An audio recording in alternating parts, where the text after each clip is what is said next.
Happy Friday. Mayor Dan Pope with a weekly update. Good news yesterday from the Public Utility Commission. They granted our request to join ERCOT. It's historical in that since it's been 25 years since a city of our size has joined that energy grid. In fact, since deregulation, we'll be the first municipally owned utility to join and to offer choice to our citizens, and we think that's significant. So remember that this is the first big step, but we don't expect to be on the ERCOT grid until mid-year 2021, so still 3+ years out. That's good because we've got to build a transmission line to connect to ERCOT. We've also got to study the ins and outs of exactly how we provide the option for you to opt into the competitive market. More to follow on that, certainly, but I want to make sure right now we spend a minute, I spend a minute and thank first and foremost the commissioners of the Public Utility Commission. This was it's a unique kind of case, and we appreciate them and their staff. Certainly the other stakeholders, the power stakeholders around the state. No one's ever really asked to do this, and we appreciate their open-mindedness and for this. And I think in the same breath, I want to thank our guys, our folks at LP&L, our leadership there, led by David McCullough, the board led by Greg Taylor.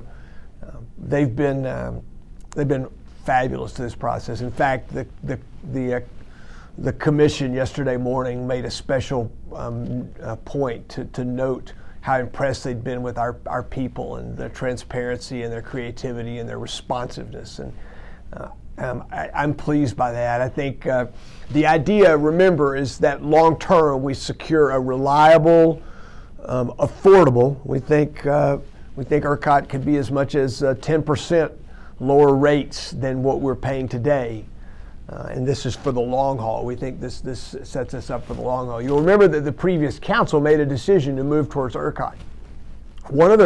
They studied everything, including building our own $500 million, $500 million power plant, which they decided that was not a good decision. It's something I fully support.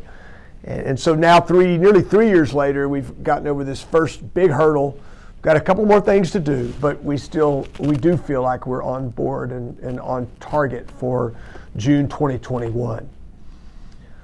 Second item around the Mayor's Marathon. I know we've talked about that briefly on one of these videos before, but on April 22nd of this year, that we will have the first Mayor's Marathon in Lubbock. We'll be running around Loop 289. It's 26 miles around the loop, which is good. Since that's the length of a marathon, we're trending towards having 1,000 runners. It's a good size event. This week we found that it's going to be a Boston Marathon qualifier. So thanks to some real hard work by not only our committee that's doing this, but by some other folks in the community that allowed us to get that done. Look for a more detailed post from me coming with some information around that. But that day is going to be fun. It's going to be a marathon, a half marathon, a 5K, a lot of fun things to do. We're going to do it on the north loop up in the soccer complex area, and it's going to be a great day. It'll be a lot of fun to celebrate that day, to have fun outside. I'm training for the half marathon. If I look a bit ragged, it's because I had a long run yesterday morning in preparation for that. But there's a lot of great things going on in Lubbock, Texas. And the Mayor's Marathon is just one small bit of that. I'm thankful for all your good ideas and for your prayers and your thoughts. Let's keep them coming. I hope you have a great week, and I look forward to talking to you next week.